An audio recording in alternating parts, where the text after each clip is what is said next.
Hello, good day and welcome to this session on assessing relationships and appraising supplier performance. By the end of this session, you should be able to understand how relationship with suppliers could be assessed and tools that could be used to improve such relationships. To begin with, assessing relationship. This basically refers to determining whether and how far the purchasing functions relationship with a given supplier is satisfactory so as to provide feedback for learning and adjustment. It also basically refers to appraisal of aspects of the buyer-supplier relationships. So it helps to assess whether the supplier relationship is satisfactory or the performance of the supplier is satisfactory, and then whether the interactions or the contacts that have been developed with the supplier are satisfactory or not. So in assessing relationships, the evaluation will be concerned with key aspects of the supply relationships, which include 1. Whether the relationship is being suitably managed given its priority, importance, and potential to add value, or contract performance and the quality of contract management. And then thirdly, operational efficiency in terms of scheduling, specifications, communication, and information sharing. So if all these aspects are satisfactory, you should determine that the relationship is suitably managed given their priority, whether the priority is on delivery, timelines, quality, among others. And if you also determine contract performance, how far progress has been made in terms of quality, whether the supplier is providing quality that was promised. And then if you also determine the operational efficiency, whether deliveries are made on time and in full at the right quality, conforming to specification with little or no variations, and there is constructive communication or information sharing. These are some of the things that would be used in assessing relationships. And then the quality of rapport, trust, communication, and problem solving that has been built up between contacts in the two organizations would also help to determine the nature of relationship and then the feedback that is required to be provided to either parties. Then fair sharing of risks, costs, and rewards of doing business together. Then how effectively, positively, and collaboratively problems and disputes are resolved also is a means of assessing relationships between buyers and suppliers. And then move on to relationship mapping. Relationship mapping is a way in which organizations identify, analyze, classify, and prioritize relationships. That is where they decide the type of relationships that are most valuable and profitable for the organization, and therefore worth concentrating investment of time and money and other resources in.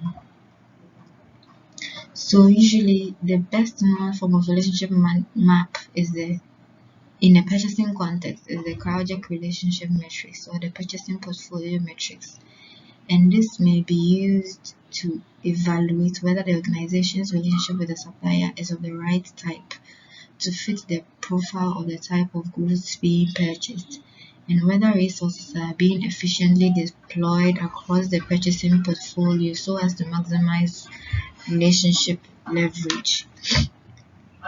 So relationship mapping helps to prioritize and evaluate relationships, and it also helps you to determine the types of goods supplied by the supplier.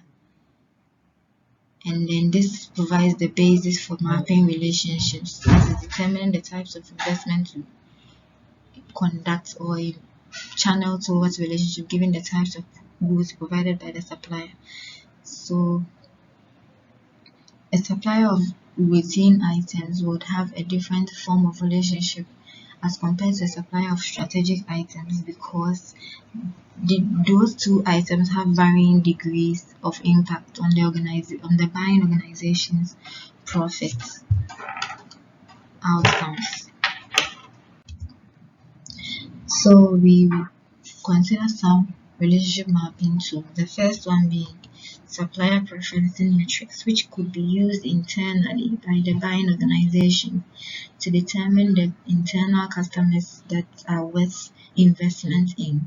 Mind you, supplier preferencing matrix is a supplier tool that is used by suppliers to determine the levels of buyers that they deal with, those that are development, those that are core to the organization, those that are exploitable, and those that require little or no investment. So organizations could also use supplier preferencing internally to know their internal customers, those that they have to channel their investment resources towards.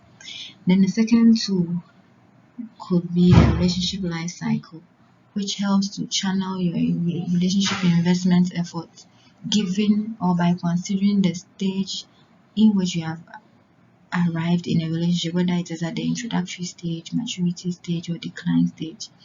So each stage commands a given level of resources that is required for a relationship investment.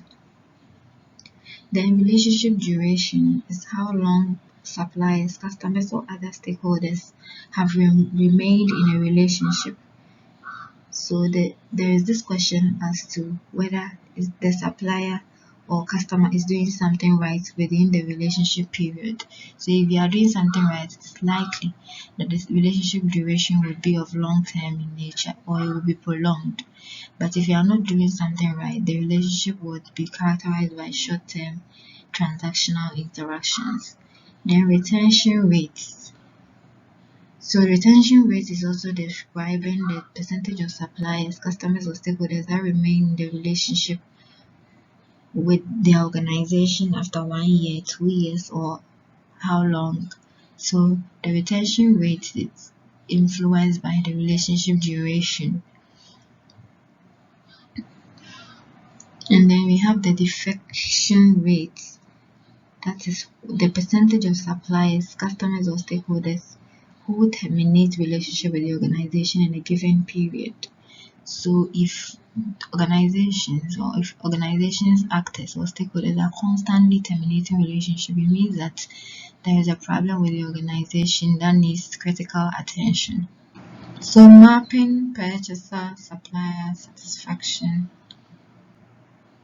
So in assessing relationships between buyers and suppliers, one would have to note that the assessment that will be carried out in a short-term relationship might be different from the assessment that is carried out in a long-term relationship.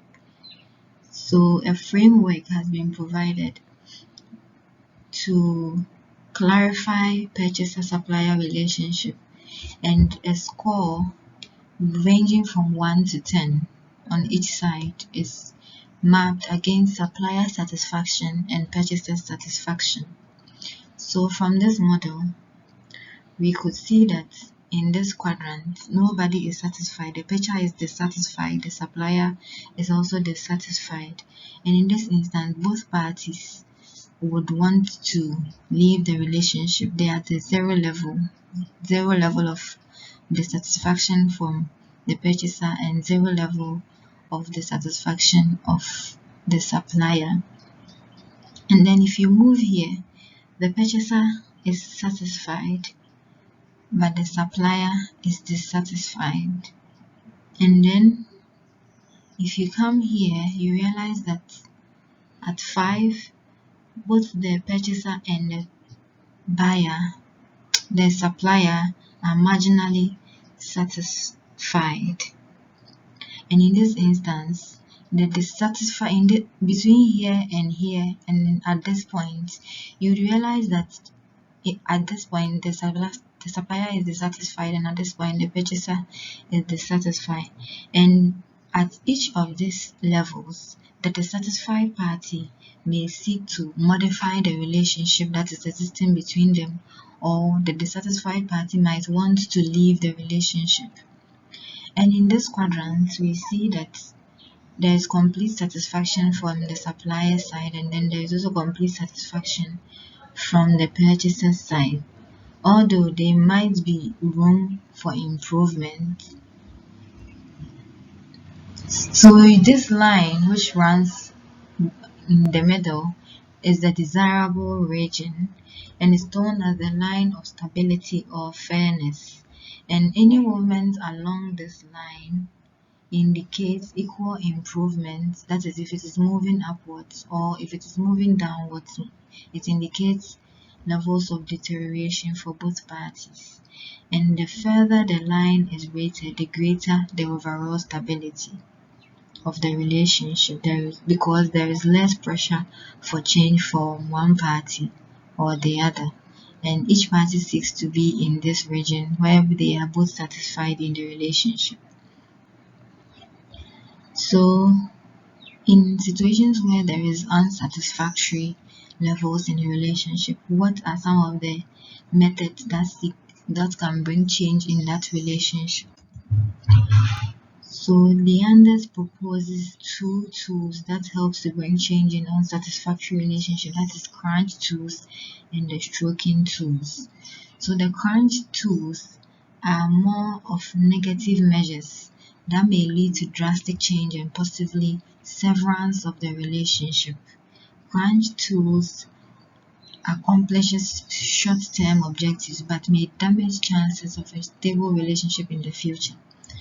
And then we also have stroking tools. These are more positive as compared to the crunch tools, which are negative measures, and it is of a less severe approach. The aim of stroking tools is to strengthen the stability of the relationship between the parties.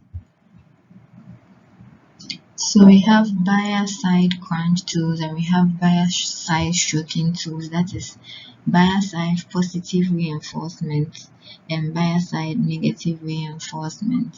So in terms of buyer side negative reinforcement, one of the means that the buyers could adopt to change an unsatisfactory relationship is to sever the purchase without advance notice. So they will stop abruptly with the purchase with the supplier, and then they will refuse to pay bills. This is also a negative approach to managing unsatisfactory relationship. Then they will refuse to accept shipments in situations where they are unsatisfied with the relationship. Then they will use threat or legal action. You realize these are all negative approaches that buyers could adopt in situations where they are unsatisfied with the relationship. Then the positive aspects include granting of substantial volume of business or long-term commitment, sharing of internal information, evidence of willingness to change behavior, as well as rapid positive response to requests from suppliers. Then we move on to the seller side negative tools, which include refusal to send shipment as promised, unilateral price increase without notice, insistence on unreasonable length of contract, unrealistic escalation clauses, willingness, and then we come to the seller side positive or stroking tools, which include willingness to make rapid adjustments to price, delivery, and others, inviting the purchaser to discuss areas of differences. This is a constructive way which ensures positivity in achieving satisfactory relationship, and then giving ample advance notice of pending changes in price, lead time, and others. So this session has looked at how relationships with suppliers could be assessed and the tools that could be used to improve these relationships.